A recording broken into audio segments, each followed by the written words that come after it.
2 decades ago, busloads of fans made the trip from Scranton to Syracuse, all to watch Jerry McNamara play basketball. The pride of Scranton, Pennsylvania, number 3, Jerry McNamara. It was deja vu Saturday, not to watch him play, but to see what McNamara's career was defined by, a memorable moment.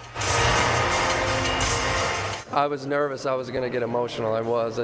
Just the environment in terms of all my teammates being here. I mean, it's just it's a remarkable day. It's a day I'll never forget.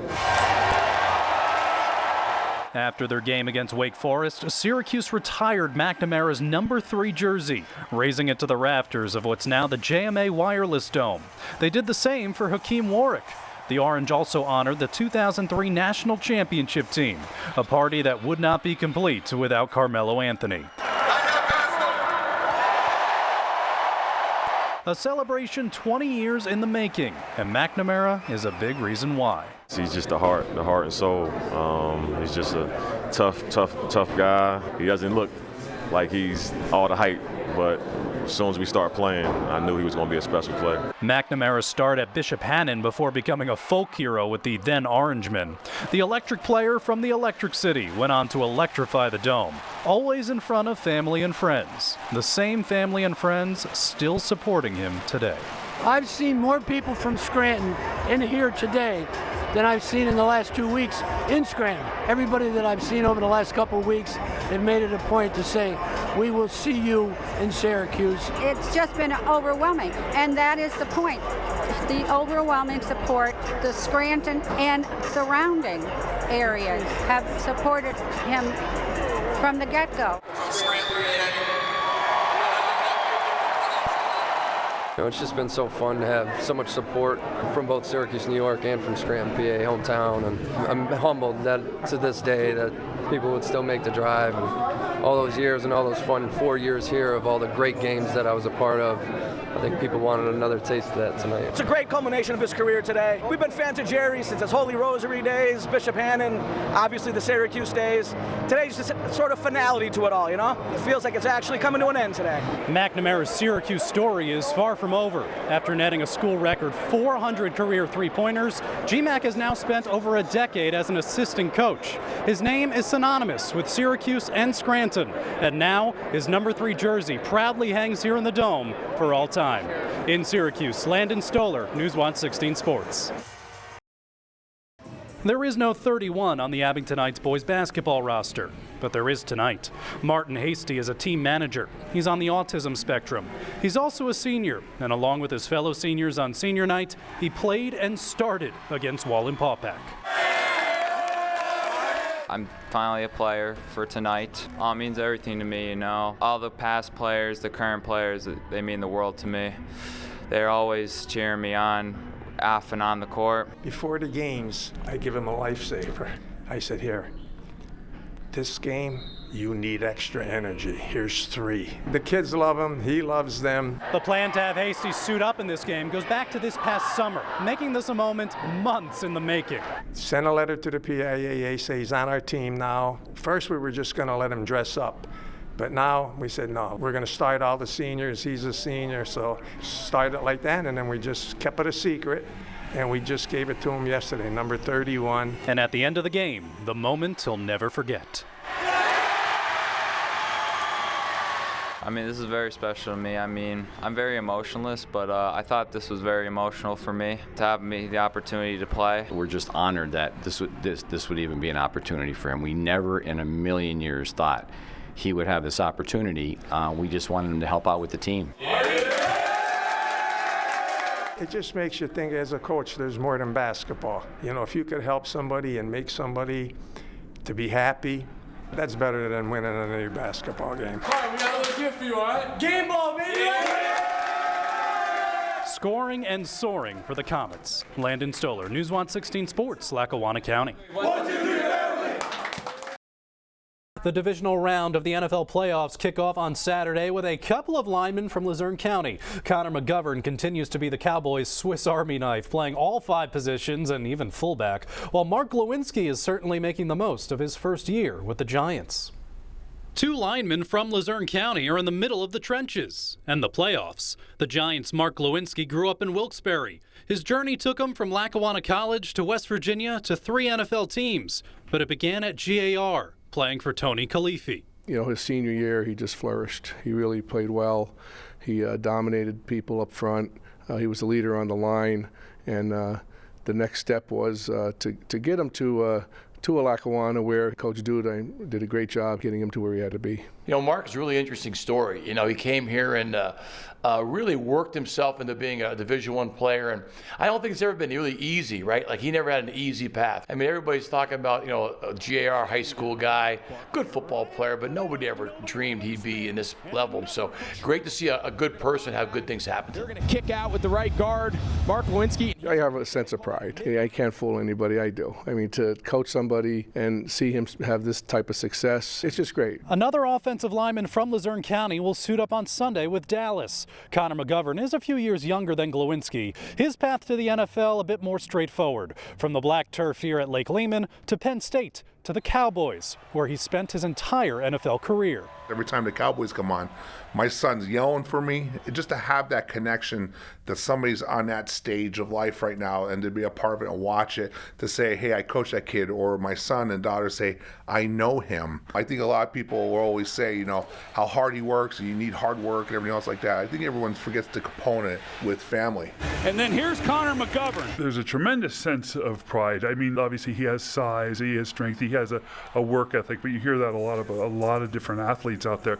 But he has a mental toughness. I think that comes from being the baby of 3 boys. I'm waiting for the time where they actually, you know, throw him a pass or they allow him to run the ball, which would be, you know, every big boy's dream out there. But it's nice to know for me when I see them in those positions that they are game planning around him, knowing what his strengths are. And anytime you're that much of a focus in the offense where they could use you as the focal point of any attack is a great honor. Well, we are just over a week away from Super Bowl 57. The Eagles and Chiefs, who are becoming regulars in this game. A big reason why, their general manager, Mount Carmel native Brett Veach. Nikki Kreis and I both spoke with Veach earlier this week over Zoom. Now, here's a little more from our conversation about his journey from the Big Red to Arrowhead. From the Silver Bowl to the Super Bowl for the 3rd time in 4 years. Just working in the NFL is certainly a dream come true, and then to think that you've had the opportunity to play in 2 Super Bowls, 3 now, potentially a chance to win a second it's a little bit surreal for sure, and it's almost like a dream. But that's reality for Kansas City Chiefs general manager Brett Veach, a native of Mount Carmel, Pennsylvania. Veach began his front office journey in 2004 alongside Andy Reid, then with the Eagles, the same team they'll both face in Super Bowl 57. It's hard enough just to get to the Super Bowl, but now to think you'll be playing a team and an organization that, you know, Coach and I both work with. It'll be a lot of fun. It should be a really good game. Before teaming up with Coach Reid in Philadelphia, Veach was a star running back at Mount Carmel, playing for Coach Dave Whitey Williams. Veach helped the Red Tornadoes win 2 PIAA state titles in 1994 and 1996. His parents, Bob and Donna, still live in town. And to this day, Veach, the GM of an NFL franchise, still follows Mount Carmel area football religiously. I try to watch them all. You know, we had a chance to beat Southern Columbia this year and then play them in the playoffs. They turned the tide on us at home in a snow game, so I watched that game. Between my dad and Coach Williams, they do a great job of keeping me posted. There's probably not a football Friday that goes by that I don't think about Mount Carmel. Which is why he's willing to take the time for this story, even while preparing for the Super Bowl. When you have weeks like this leading to the Super Bowl and you're so flooded with things and you're all over the place, when Coach Williams called me and asked me if I would spend some time with you, I kind of directly go back to those Mount Carmel roots, and there was no pause in my voice. I said, absolutely, let's get together. Because for Veach, there would be no Super Bowl without the Silver Bowl. As soon as our Mount Carmel game would be over, you'd hit the dance on Friday night, and then you'd jump right home and have your dad put on the highlights. So certainly the highlight of my high school career was going home watching you guys on TV. So it's kind of cool to be back here years later talking about Super Bowls, right? It certainly is. Veach's high school days predate our Super 16 Dream Team. That started in 2003. You can watch the Dream Team Showcase Sunday at 7 right here, WNEP.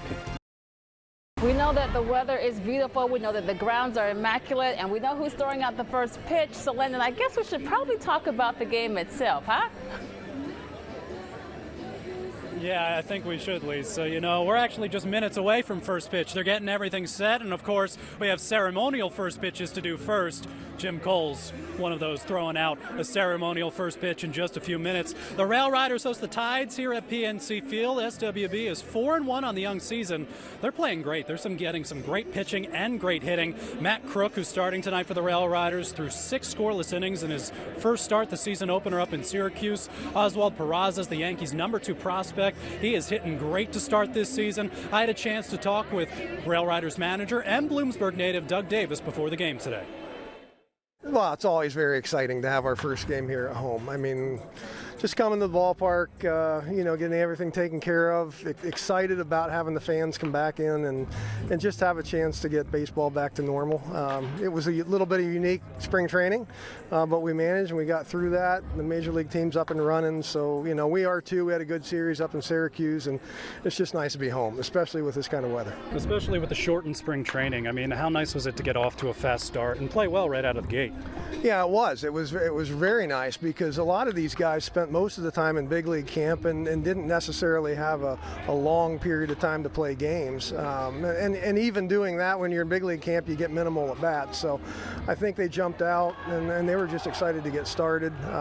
We monitored how often guys were playing, and fortunately right now we have a lot of guys, so we were able to do that, and everybody really got off to a great start. One of those guys was Oswald Peraza. I know a lot of Yankee fans are excited to see what he can do, to see a flash of his potential. What was that like for you? Well, no doubt. I think we saw it a little bit last year at the end of the season when he and Cabrera came up at the end of the year for the last 2 weeks. And to be able to watch those guys play up the middle, I mean, they're tremendous players, they're tremendous athletes. They both hit extremely well, and they're both power hitters. So, they flashed that in Syracuse, and we're looking forward for them to do it here as well. To have a little bit of a normal season after an anything but normal season last year. How nice is that, not just for the team, but for everyone around here to get the whole normal ballpark experience? Well, I think it's great for the fans. I think when they come here, there will be very few restrictions. I think, from everything up on the concourse to the seating to being able to get close to the players, all the things that I think are important when you come to a minor league baseball game, being able to see these guys perform and guys that are going to end up being in Yankee Stadium in a Yankee uniform, in the next few years. I think it all plays. So, just having the chance to be able to do that and to do it without restriction, I think is really exciting. Jim Cole, the WNEP. And the timing worked out perfectly. We have the ceremonial first pitch, and next up, Jim Coles. He's running. Well, it's a strike. You can tell me if that counts or not. I don't think it's 60 feet 6 inches, but Jim Coles with a strike on the ceremonial first pitch. I was talking with Doug Davis for a while earlier. He also told me he did talk to Kurt Aaron, but he forgot to tell him this is way too early to be this nice. It is picture-perfect weather here for the home opener. Reporting live at PNC Field, Landon Stolar, News Watch 16 Sports. We just hope it stays like this, Landon. You're right. This is really nice, and we don't want to jinx anything. If only it could stay like this.